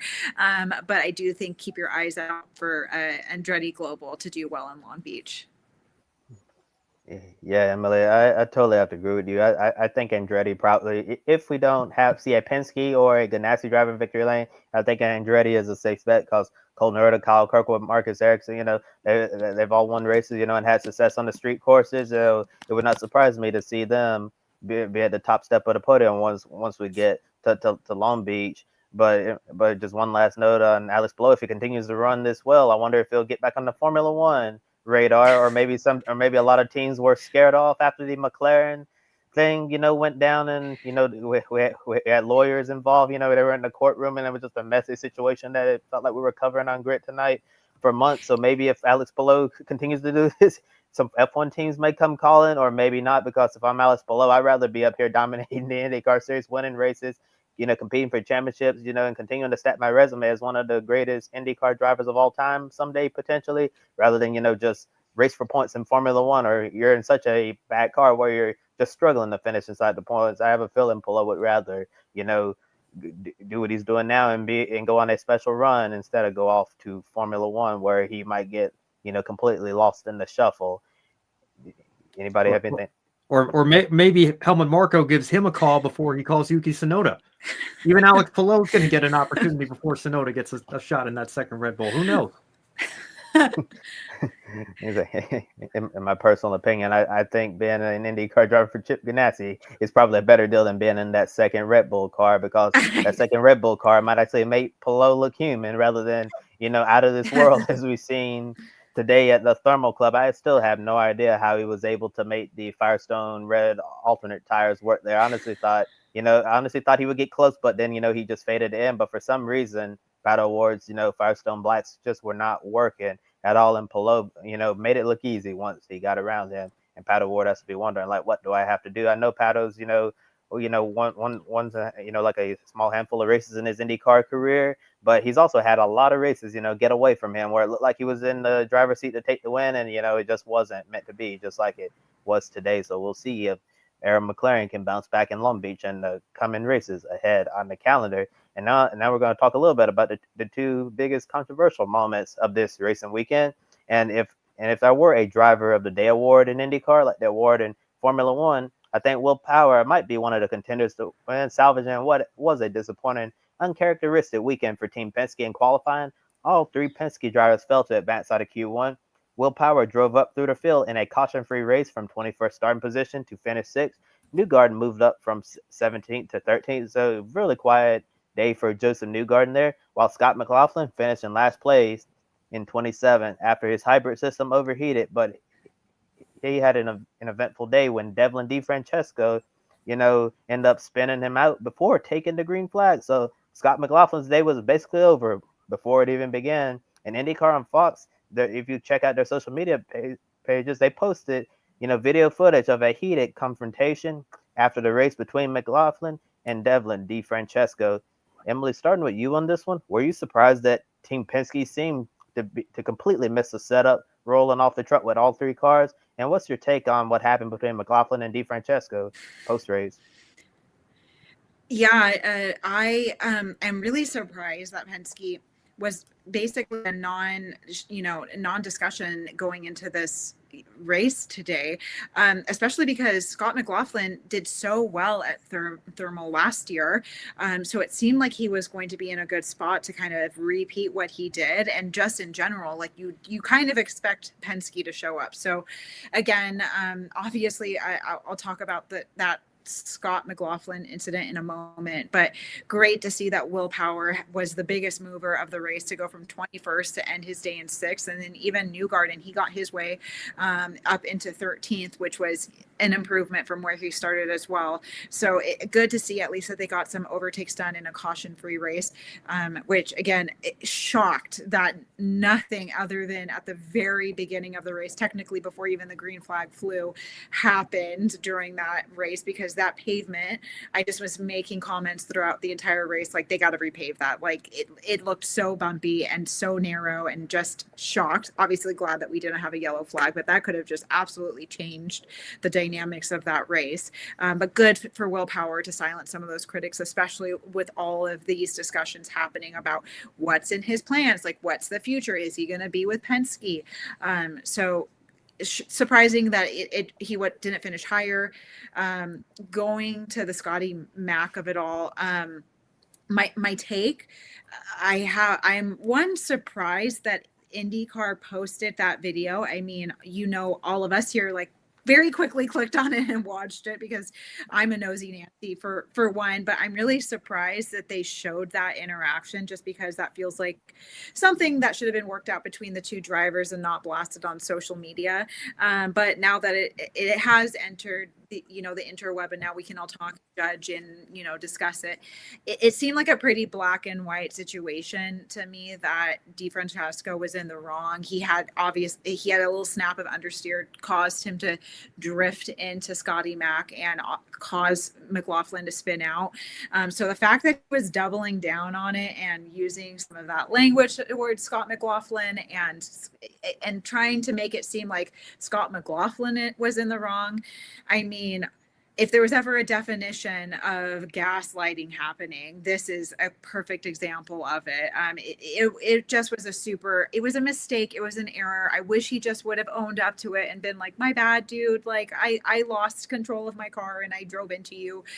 It was pretty clear that Scott McLaughlin was holding the line, and there's been a lot of questionable calls over the years, or lack of calls, but I do think that the drive-through penalty was fair. So for him to still have that stance that he was in the clear and he was the victim of the whole situation. I mean, I wish I had that type of delusion about myself at times. So I'm curious to hear what you guys think. Yeah, I don't have too much to say about Penske. I think it was a rare off weekend for them. They'll probably bounce back. Their history speaks for itself. I'd like what Scotty Mack said to Devlin DeFrancesco. You got a penalty for a reason, and Devlin just seems completely ignorant to that fact, or was trying to deflect the blame, or whatever the case may be. All I really have to say on that is Jimmy Johnson 214, Devlin DeFrancesco 206. If you know, you know, and I'll leave it at that. I guess the only thing I have to add here is that Thermal is not a real racetrack, so Penske should not be concerned about the lack of performance this weekend. And personally, I feel like the reason we had this mechanical disruption with the racing broadcast is because it isn't a real racetrack. So just to touch on the McLaughlin DeFrancesco situation, we talked about it in the preseason. None of us had any high expectations for Devlin DeFrancesco. And it's great to have been in attendance at the Indy Road Course race in 2023 when he performed quite possibly his lone career highlight to this point, which is where he went from fifth on the grid, dove it onto the inside going into turn one of the road course, and took the lead. And yeah, I am not very high on Devlin DeFrancesco. Conversely, I am very high on Scott McLaughlin. And on one hand, it's kind of like the old NASCAR adage of, if you don't want to get your nuts cracked, you shouldn't be back there with the squirrels. And yeah, you should have qualified better if you didn't want to be around DeFrancesco, with all due respect. And he had nothing but truthful facts to speak after the race. You got penalized for a reason, buddy. And yeah, it was a complete, utter mistake on DeFrancesco's part. There was nothing great about what he did on track. And frankly, I know we like to be like, well, maybe they should have saved that for a private discussion. But me personally, I'm the kind of person that thinks if you make a very public mistake, then maybe you should have to own up for it very publicly as well. And he was clearly not willing to do that. So I don't have much to say more about the nepotism and the fact that that's the only reason Devlin DeFrancesco is even in the IndyCar Series, because he frankly doesn't have the talent to really hold his weight in the series, which is why he flunked out of Andretti and they shut the entire team down afterwards. Yeah, and just quick on Team Penske, I was surprised that they missed the setup completely. Really rare to see, all three Penske cars off the pace, but to Will Power's credit, he was able to make something out of nothing. And as you were saying, Emily, all the rumors we've heard, leading up into the season, Will Power, David Malukas, potentially been his successor in that number 12 Chevrolet. I think Will Power shut up a lot of critics today about his performance at Team Penske, and wondering if he's still that same guy, or if Team Penske may want to look at a younger driver. And today, Will Power showed that he still has a lot left in the tank, because on a caution-free day at a club track, as a thermal club is, it's really hard, to try to go from where he did, outside the top 20 into a top 10 position. So kudos to Will Power there for a really strong day. Yeah, and in regards to McLaughlin, Devlin D. Francesco, it's going to be interesting to see if this is going to carry over to future races. Like if they're like together on track, where McLaughlin, going to squeeze him out, like not give him any room or anything like that.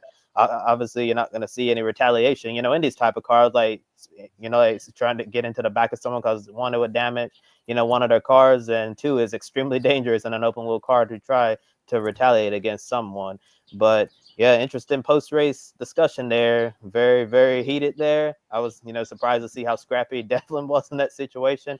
Scott McLaughlin, showing that he's not going to take any mess, so don't mess with him at all. And to your point, Ben, he said the best thing. You got the penalty for the reason. Although Devlin tried to deflect blame and say that, that you turned, down into me and all of that. But that was a situation that definitely could have been avoided. Really hate to see Scott McLaughlin's day ruined right there, before the race even began. And now let's address an unexpected situation, the most controversial moment of the weekend. This occurred in the middle of the race. The IndyCar on Fox broadcast went down in what Fox Sports called an electrical issue with this production truck. According to Marshall Pruitt, an IndyCar official told Racer.com that the actual culprit was a failed circuit breaker in the TV compound on a hot 90-degree day in Palm Springs, California. And while they worked on the problem at the Thermal Club, the NASCAR race at Homestead was shown on FS1 and also shown on Fox until those issues were resolved.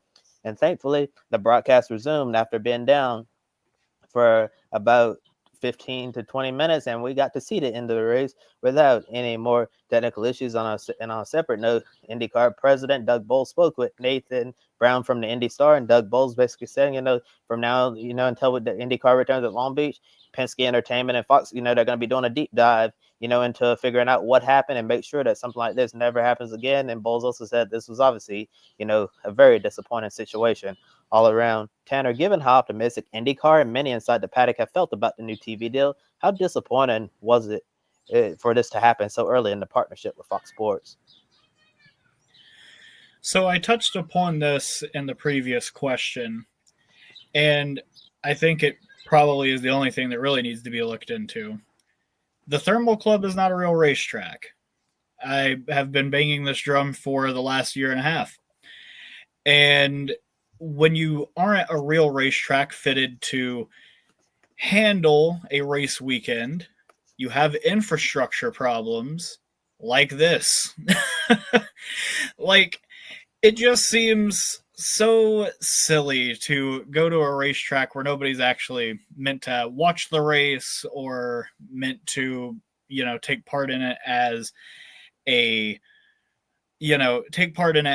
fan, because it costs an exorbitant amount of money to either attend it or be in the complex that, you have to live in to be a spectator at it. So yeah, I have to feel like the combination of a hot day and lack of infrastructure kind of caused this, which at a regular racetrack or at a street circuit where there will be a little bit more infrastructure in place, this would be avoided.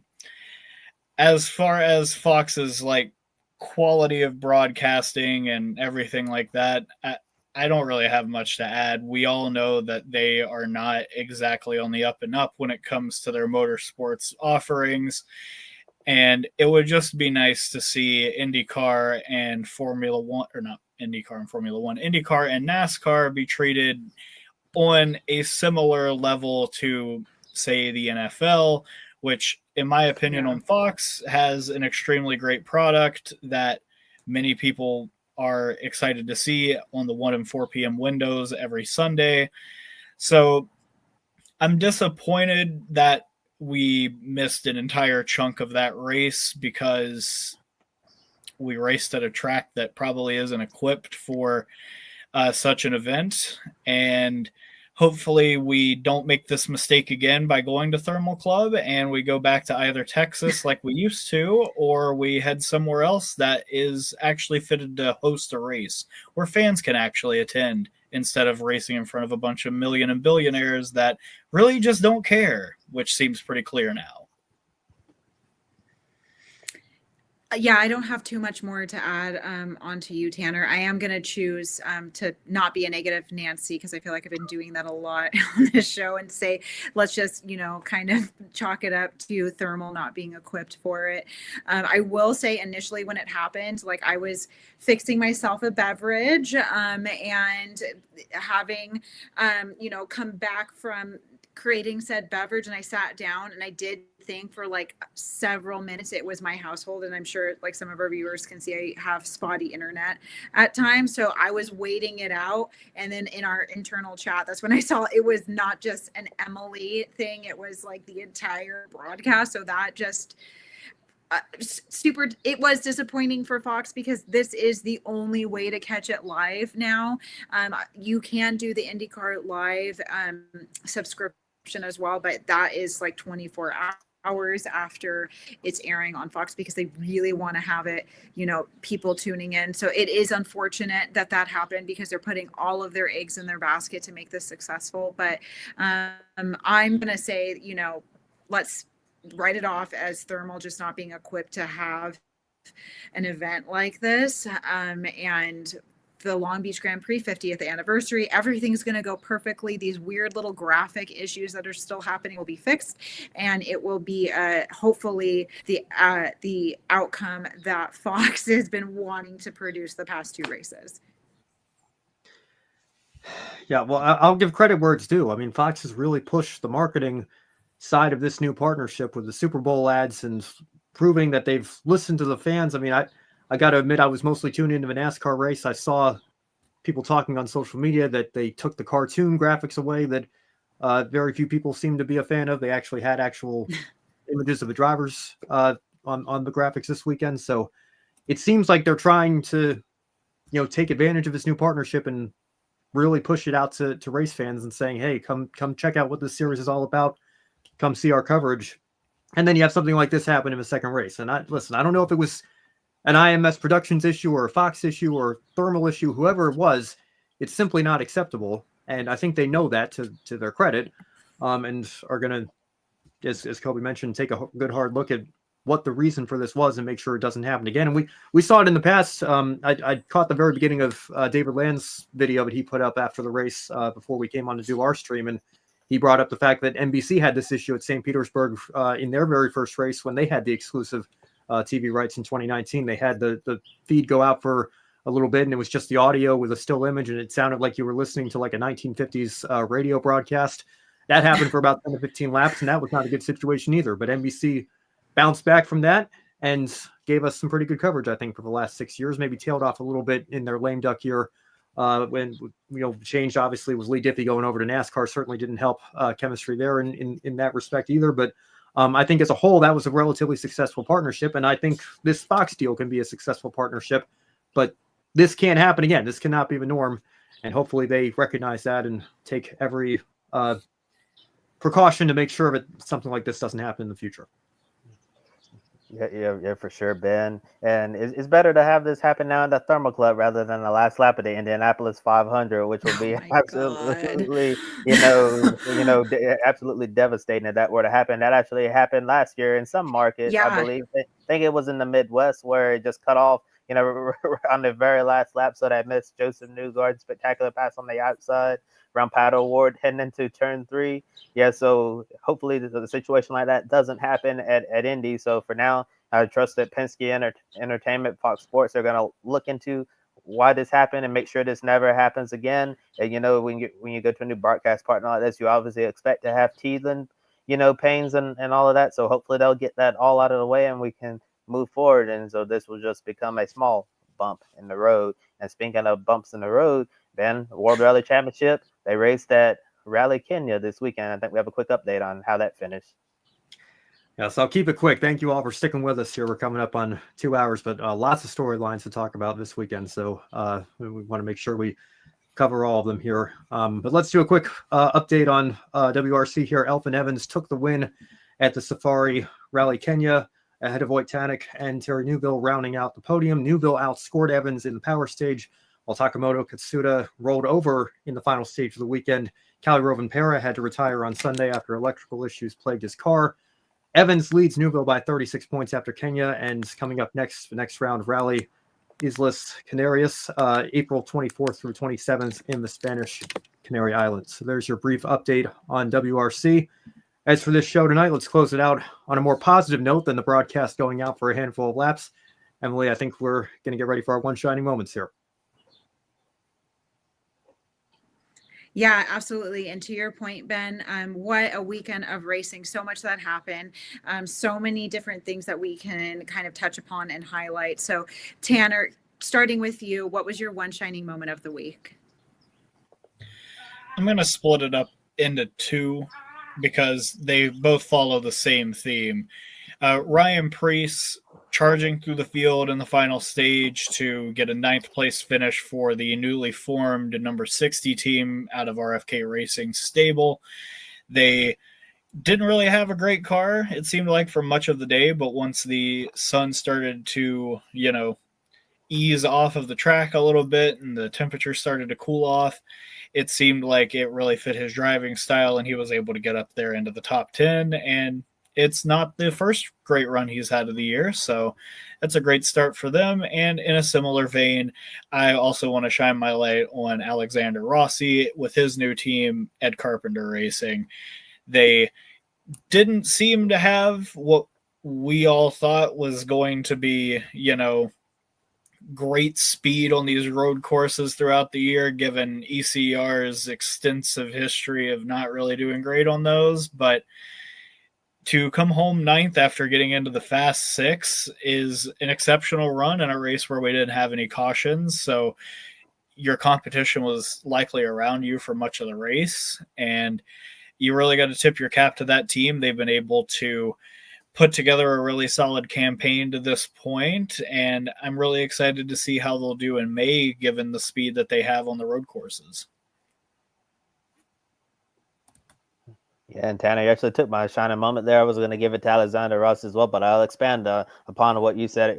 I know we did the IndyCar roundtable together, and we were basically saying, that outside of the Indy 500, that that would probably be the only chance. Ed Carpenter Racing had a chance to win. Like finish in the top 5 or in the top 10, and like other places. We said they'd probably continue to be out to lunch at road courses, and I was mostly shocked yesterday. Did anyone have Alexander Rossi advancing to the Firestone Fast 6 on their bingo card this season? I certainly did not, especially on a road or a street course. So for that number 20 team to make the Firestone Fast 6, I think that sent a huge message to the rest of the paddock that this is not the same old Ed Carpenter Racing. I know they obviously rebranded the team and all of that, and then brought in the sponsorship dollars, with the coffee place and all, with the coffee sponsorships and all of that.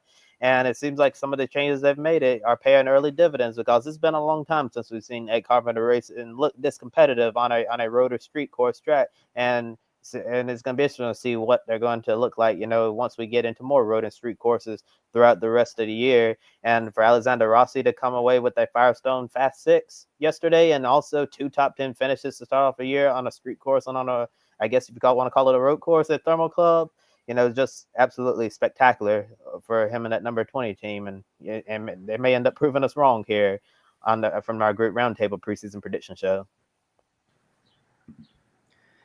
So I want to give a call to Bubba Wallace. I know he didn't quite get the victory that he's been searching for these last 2.5 years here. It's been since Kansas in 2022, but he's been looking for that 3rd career win. But he came mighty close today, ending up with a 3rd place finish behind arguably the best driver in the series right now in Kyle Larson and his Hendrick Motorsports teammate Alex Bowman.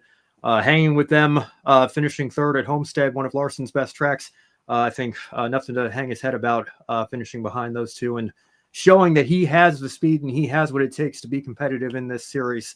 I know there have been some question marks surrounding him with how well Tyler Reddick's been running and the fact that it has been a while since we've seen him in victory lane. But if he keeps running like this, I think he's certainly going to be a contender to park it in victory lane at some point later this season. So that's my one shining moment from this weekend. My silly one shining moment from this weekend is Marshall Pruitt for being the person to live stream the race that we were missing on Twitter for the period of time that Fox kind of dumped out. But prior to that, I was going to say Lewis Hamilton, because it was so great for him to be back at the top of the podium in the 2nd outing ever with Ferrari, but that doesn't that no longer stands. So I'm going to give it to Oscar Piastri. He literally had a perfect weekend. Of course, he would have wanted to win the sprint race on the track and not after the fact due to disqualifications. But what a complete turnaround from his weekend in Australia.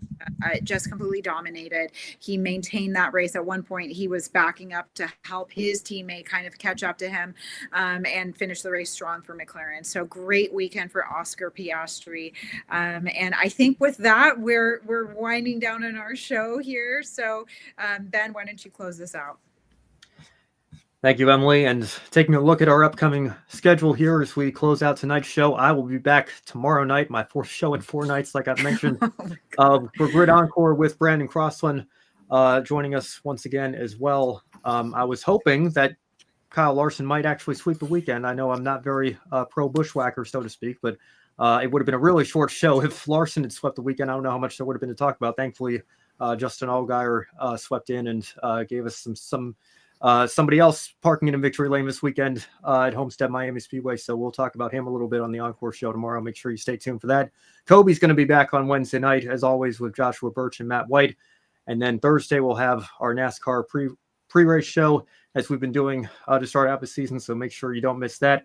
One correction from the sign-off yesterday. I believe I said there will be a Grid Live pre-race show a week from what's now yesterday, next Saturday. That's not going to be the case, but we will be back here Sunday with Grid Live wrap-up for both NASCAR and MotoGP.